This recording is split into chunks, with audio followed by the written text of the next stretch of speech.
right now on 5 on your side at 10. Breaking news, another night, another mass shooting in America, this time in Tulsa. 5 people are dead on a hospital campus. To pray for the families and the loved ones and the victims of this senseless act.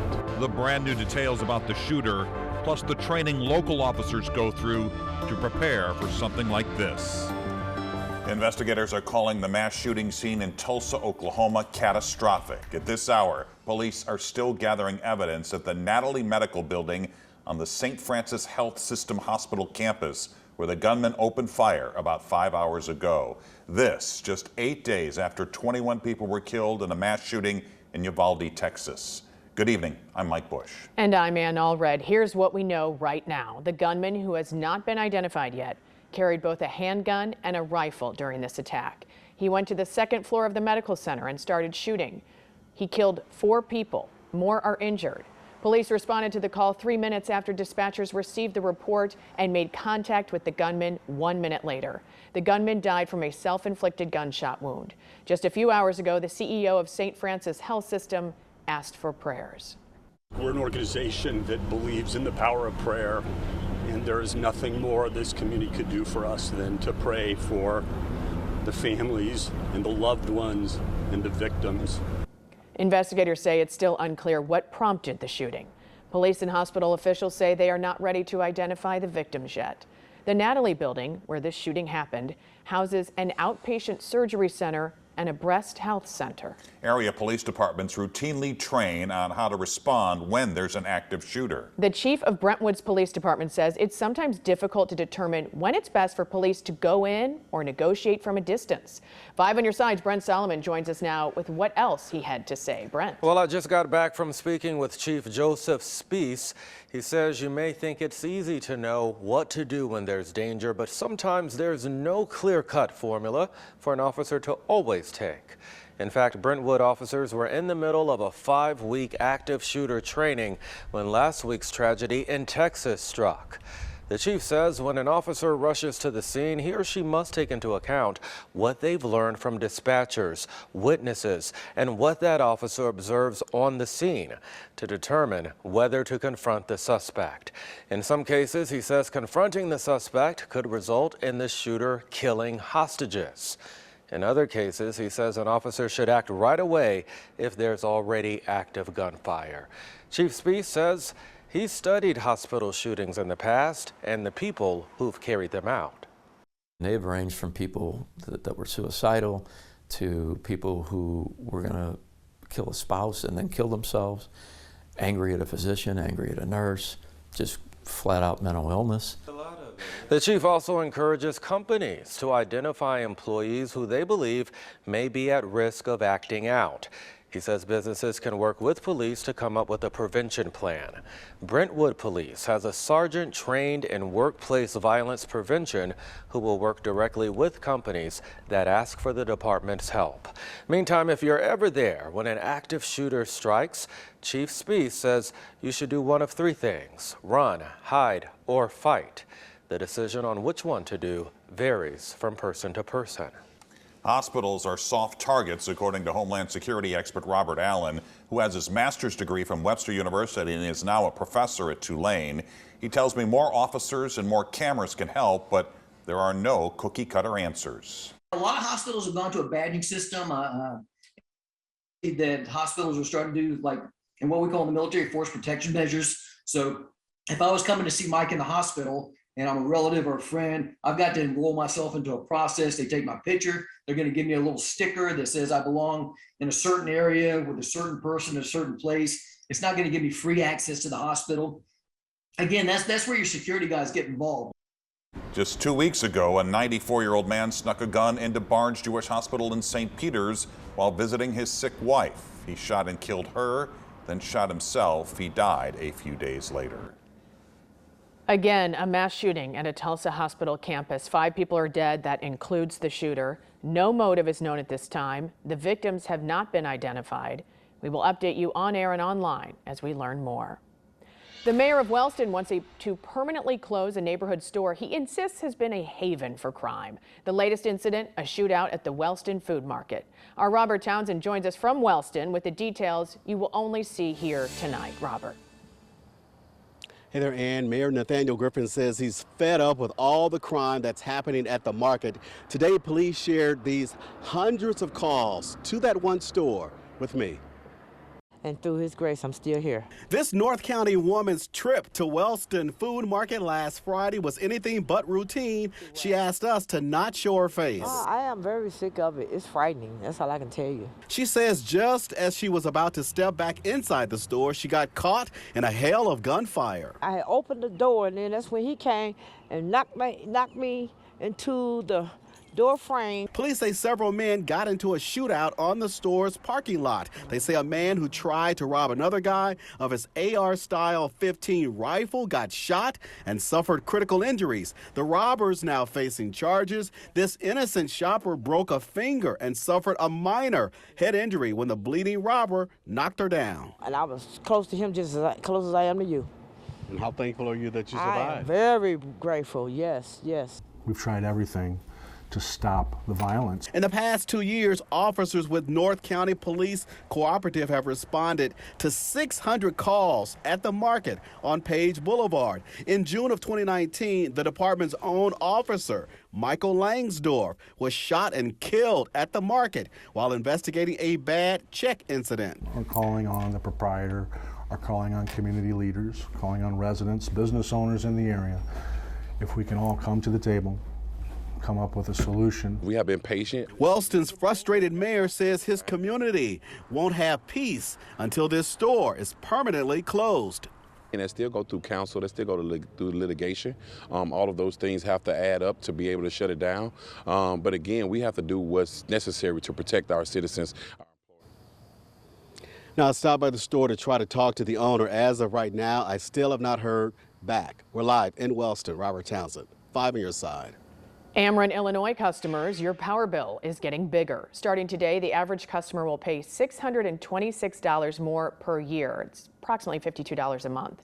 Ameren says the increase is due to an increase in power prices. Ameren, Illinois does not own generation facilities and buys the power from a third party. The company says the costs of power are passed on to the customer without any markup. Today, parents of a Wentzville Middle School student are demanding action from the district after their daughter was physically bullied at lunch. Another student caught the attack on video. Pepper Baker joins us now. Pepper, what happened? And Mike, it's certainly not a video anyone wants to see of their kid at school. Yesterday during lunch, a student poured chocolate milk on a 7th grader and then repeatedly hit the 7th grader in the head. The parents are fed up with how the district handles bullying incidents since they say this isn't the first time. This video of Wentzville Middle School 7th grade student Beata in the red shirt getting chocolate milk poured on her by another student made rounds on social media. Her parents, Paul Tripp and Melissa Allen, were stunned. I threw up. Like it made me sick, literally. And then I cried a lot. I called him, I cried some more, and then I was just pure mad. Just pure mama mode at that point. It didn't stop there. Several seconds later, the student came back and repeatedly hit Beata in the head. Between the milk and the punches being thrown, how was someone not there already to help? The reaction time was horrendous. Tripp said the school called him, explained the incident, and advised that Beata didn't need to go home. She got hit in the back of her head multiple times hard. She needed to be seen by a doctor, and for a principal or a nurse or anybody to say she doesn't need to go home, the sense of urgency for her safety was just not there. He says this isn't the first time their daughter's been bullied by the same student at Wentzville Middle. They told my daughter when she asked if the girl would be expelled, they told her no. Something like this usually gets a maximum of 4 days out of school suspension. The district released a statement stating, "We do not tolerate this type of behavior. Our team has completed its investigation and appropriate discipline has been given." Allen and Tripp are demanding the district change their bullying policies. If you hit back or if you defend yourself, you're suspended as well. That's insane to me. And all this crazy stuff, and it's mainly because of bullying, and it's because the adults won't take it seriously and actually do something about it. Back in 2019, we reported a bullying incident where a Wentzville middle school student was punched 19 times in the head. The district statement also said then and now that they are committed to providing a safe learning environment for all students. At a campaign stop in East St. Louis, Illinois Governor J.B. Pritzker called on the federal government to make it easier for women in the military to get an abortion. Pritzker says service members can face hurdles when their military insurance or medical providers do not provide abortion coverage or care. An Air Force veteran said those obstacles can affect whether they enlist or have to leave the service. And this is especially true for women serving overseas. The female service member will have to request leave from her commander, and not only request the leave, but she'll have to also divulge the reason why she's requesting that leave. Ultimately, the commander can deny the leave. Women make up 1 in 6 of the enlisted in the U.S. military. Pritzker criticized federal laws that limit their access to abortion. President Biden's former speechwriter was in town tonight. Jeff Nussbaum spoke to a packed house at the Merowitz Performing Arts Center.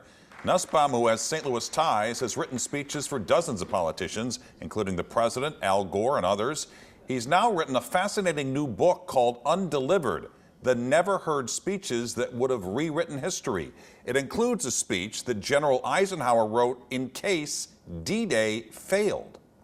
And he changes one line. He crosses out one line where he says the troops have been withdrawn, and he changes it to I have made the decision to withdraw the troops. And I just love it because he shows how a leader is prepared to take responsibility, how a leader plans for success, but also envisions what failure will look like. It illustrates so much about leadership and the type of leader he was. Nussbaum comes to St. Louis often. His mom and dad moved here when he was in college at Brown University. Seems like everything is more expensive, and restaurants are passing those extra costs on to you with additional fees. We verify if paying with plastic costs you more. The convenience of the doctor without leaving your home. These tests can help people manage these chronic conditions at home, which can save them trips to the doctor. But not all at-home tests are created equal. Which ones are reliable and which ones you should avoid? It's a big race weekend in St. Louis, and as we track this system out of our area tonight and tomorrow, will the next system get us damped this weekend?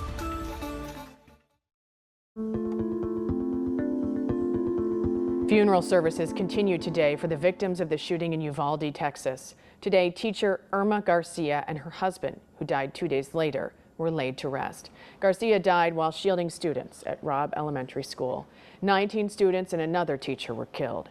Her husband had a heart attack while delivering flowers to the memorial. The Garcias were high school sweethearts. Visitations for 3 students were also held today. COVID cases in St. Louis County are on the rise. Right now, we are seeing an almost 10% increase in cases. The 7-day rolling average is 366 new cases per day. The positivity rate now 18.5%. The Department of Health says if you feel sick, stay home. By now, most of us are familiar with home COVID tests, but there are many other at-home medical tests for everything from hormone levels to HIV. But before you start swabbing, Consumer Reports has a warning. Some of these tests are not reliable and should be avoided. You can find them online or in drugstores. At-home medical tests. Tests for COVID-19, STDs, possible food sensitivities. You name it, there's probably a test you can take at home for it. Many of these tests are pretty straightforward, like the COVID-19 test. The problem we're seeing is that there are others with questionable quality, and these could leave you with confusing results, which could lead to unnecessary follow-up testing and treatments, or delay needed care. Some of the more useful at-home tests are those for chronic conditions like diabetes, congestive heart failure, and high blood pressure. These tests can help people manage these chronic conditions at home, which can save them trips to the doctor. Also useful is the FDA-approved home test for HIV, key for people without a health care provider or who are concerned about their privacy. At-home tests you should be wary of are tests that focus more on your wellness, like tests that measure hormone levels, food sensitivities, and stress. The FDA generally doesn't review what it considers wellness tests, which tend not to diagnose a specific condition, and some might also give unreliable results. Look for at-home tests authorized by the Food and Drug Administration. And as a general rule, It's always a good idea to first check with your doctor to make sure home testing is right for you. It's possible you could also save money by getting the same test through your doctor, which would often be covered by insurance. And if you decide to test at home, always check the expiration dates and storage directions on your test. And follow instructions carefully. The test provider may even have an online tutorial, which can often be very helpful. Be sure to also discuss any results you may get from an at-home test with your healthcare provider about possible next steps. Gas prices are now topping $5 a gallon in Illinois. In Caseyville, we found prices at $5.09 a gallon this morning. The national average for regular unleaded is at $4.67, according to AAA. In St. Louis, it's averaging $4.45 a gallon. We do have a list of the cheapest gas prices in the area. All you have to do is text the word gas to 314-425-5355, and we'll send you a link. Many of us enjoy a dinner out from time to time, but some restaurants are increasingly adding fees on top of menu prices to help cover some costs. Brandon Lewis from our Verify team looks into whether paying with plastic could cost you more. These days, more than 80% of all diners are paying their bill with a credit or debit card, according to a Bankrate.com survey. Verify viewer Linda emailed us to ask whether she could be charged extra for paying with plastic. So let's verify. Can a restaurant charge customers more for using a credit card? Our sources are the National Association of Credit Management, the U.S. Department of Justice, and the nation's 4 largest payment network operators. Every time you swipe your card, the merchant pays a fee for processing. This is usually done based on a percentage of the total charge. Some restaurants absorb this cost, while others pass on the cost to you through a surcharge. All 4 payment network processors tell Verify they allow stores, including restaurants, to add a surcharge if they disclose it to customers ahead of time.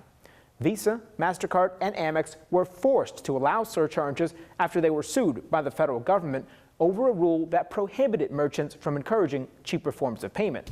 So, yes, a restaurant can charge customers more for using a credit card if they disclose the extra charge ahead of time. Our sources say merchants are not allowed to apply a surcharge to debit cards. With your Verify, I'm Brandon Lewis. What can we verify for you? Email us, verify@ksdk.com.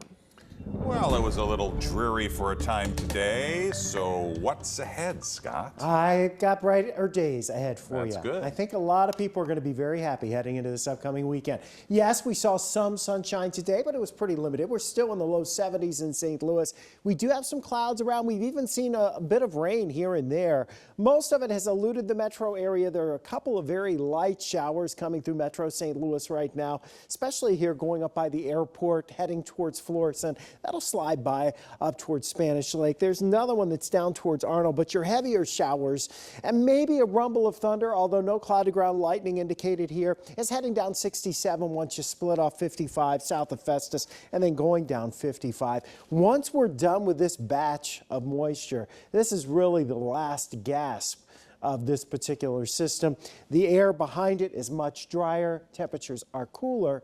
And so we're looking at some decent weather here once we get these showers out of here. So another couple of 3 hours, and then you're really limited on rain. It would be farther east and southeast by 3 or 4 o'clock tomorrow morning. We should still have clouds around early morning for the rush hour. Dry roads, though, as the rain will have pushed away. And then the drier airs coming in tomorrow. Winds turning to the north, 5 to 10 miles per hour.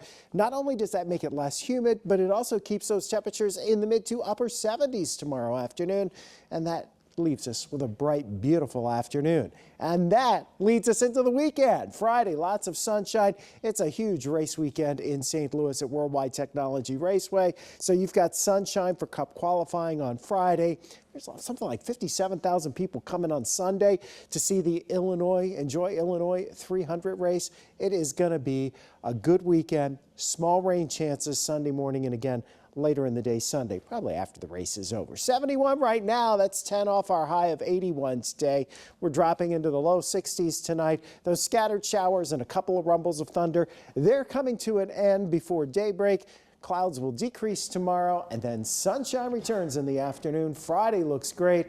Your chance of showers and storms increasing a bit on Sunday, but it's more likely that we'll see showers and storms Monday, Tuesday, probably Wednesday of next week. All right, Scott, thank you. Frank, what's coming up in sports?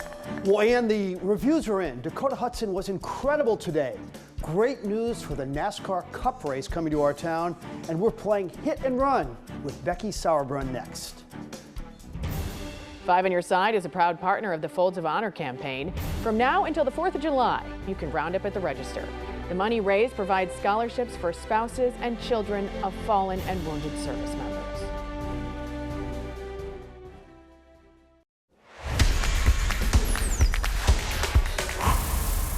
We're always second-guessing the Cardinals. Inconsistent offense, not enough starting pitching, too many injuries. Well, guess who just swept a very good Padres team, and guess who's 8 games over 500 for the first time? Don't look now, here come the Cardinals. Paul Goldschmidt walked his first 2 times up, and then in the 6th, he extends the hitting streak to 23 with the base hit, longest for a Cardinal since Albert in 2003. Nolan Arenado has been as cold as Goldie has been hot. But new month, new mojo. This drive off the bat carries over the wall. It breaks a 1-1 tie. Arenado had 3 hits today.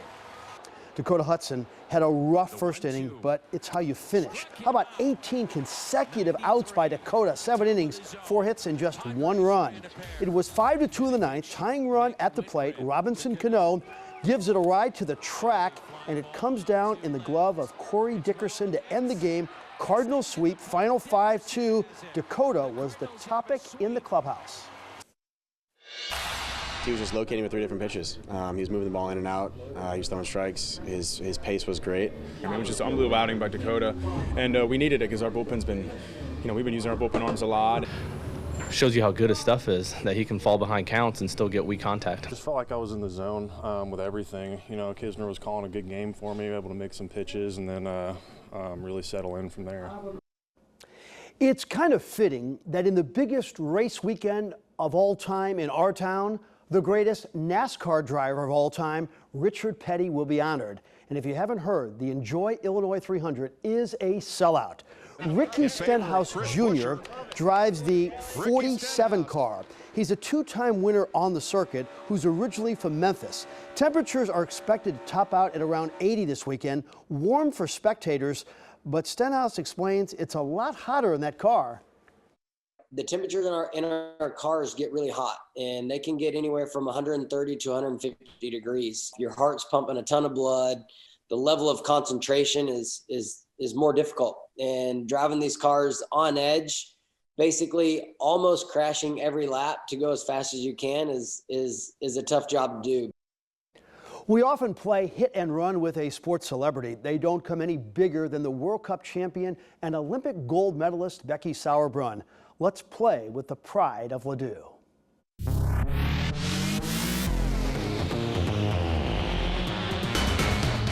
If I hand you a soccer ball right now, how many times could you juggle it? With this wind, maybe like 150 times. Wow. What famous person have you met in your glorious career where you thought, oh my gosh, I'm meeting him or her? Well, Shawshank Redemption is one of my favorite movies, and I actually met Tim Robbins at my gold medal ceremony party after 2012 Olympics. Pretty cool. Yeah, that was pretty cool. Olympic gold medal or World Cup, you can only have one. World Cup. Music you listen to before a game. Country. At what age did you become better than your brothers in soccer, who were good players too? Infancy. Would they agree with that? No, absolutely not. One place you have to go when you come back to St. Louis. Oh, my family's house. What would you have done if there wasn't a thing called soccer in this world? I would have played basketball. Soccer hero growing up? Carla Overbeck. For the young girls who are here today that really didn't get to see you play, that don't know a lot about you, what if the young girl asked the mom, who is Becky Sauerbrunn? What would you want your mom to say? I would hope that she would say that she did a lot of good for women's sports, that she did a lot of good for women's soccer, and she tried to be on the right side of history and fight the good fight. She is something special.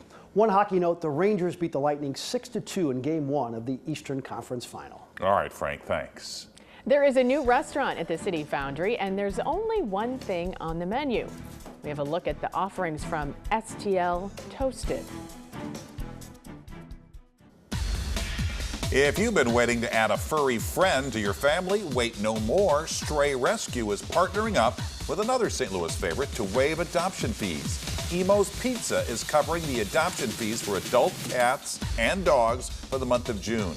Pizza Company is also including a $20 gift card to Emo's with each adoption. The shelter is open every day from 10 a.m. to 7 p.m. Now there is a restaurant that specializes just in a hometown favorite. STL Toasted opened inside the City Foundry Food Hall, and the only thing on the menu is toasted wraps. From beef and cheese to something a little more savory, they've got a buffalo chicken, a spinach artichoke wrap. There's something also for your sweet tooth, a couple of dessert options. They have an apple pie, for example, and a lemon blueberry gooey butter. All right, now I'm hungry. That's not good this late at night. Fried gooey butter. There you have it. 5 on your side at 10. The Tonight Show's next.